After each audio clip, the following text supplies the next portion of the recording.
Just kicking off the rust," Thatch ground out. "I haven't held a shotgun in months." "That's your story?" Graham produced another grin. Thatch's shoulders tightened, a posture that wouldn't help his aim. I held my tongue. Thatch wouldn't appreciate shooting tips from a woman, even if I could tell him exactly what he was doing wrong.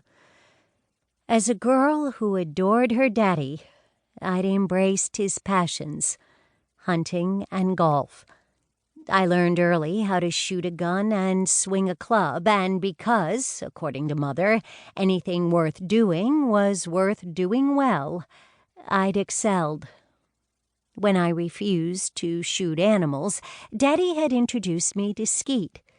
We'd spent countless Saturday afternoons blowing apart clay pigeons. One of Daddy's first lessons? Hold a shotgun like a baby bird. Thatch gripped his gun as if it were a baseball bat signed by the Royals' third baseman he and Graham had discussed before the shooting began. His death grip, coupled with the tightness in his shoulders, meant he'd be lucky to hit the broadside of a barn. "Pull!" Bang! Thatch wasn't lucky, and Graham laughed out loud when the shot went wide. "May I try?" Intervening seemed like the best way to avert a murder before cocktail hour. Thatch forgot his ire, and Graham forgot his mockery. Instead, they stared at me as if my presence surprised them. That, or they didn't believe women could shoot skeet. Either way, they'd been so invested in measuring their egos, they'd forgotten me.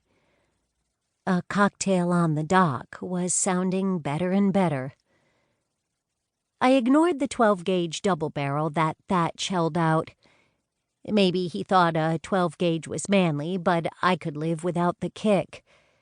Instead, I claimed a .410 from the gun rack. Then I loaded, stepped forward to Station 1, and settled the butt against my shoulder. "You should adjust your stance," said Thatch. "Open up." Because he was so good at hitting the clays? My stance was fine. "I think I'll stick with what I know." He grunted his disapproval. Graham studied me with narrowed eyes. "You need a tighter hold on the forestock." "For the love of Pete!"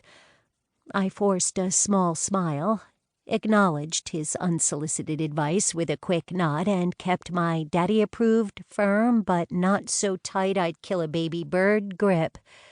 "Pull!" I sighted the target and pulled the trigger. Bang!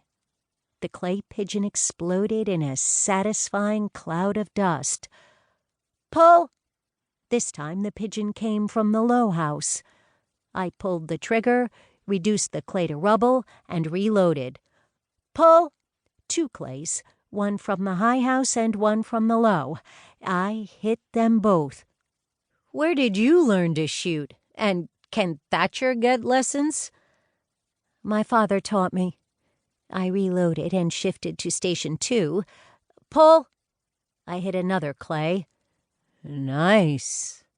Thatch fisted his hands as if the compliment cost him. "Thank you." "Does your husband shoot?"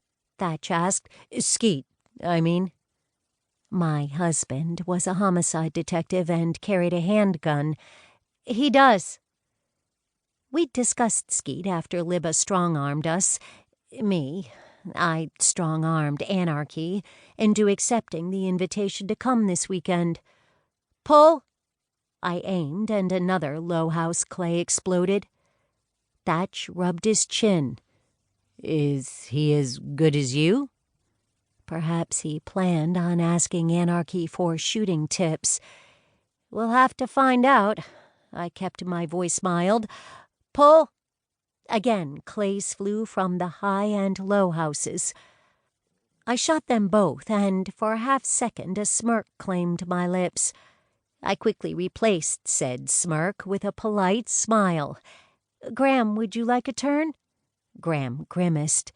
"You're a hard act to follow. Please, finish." I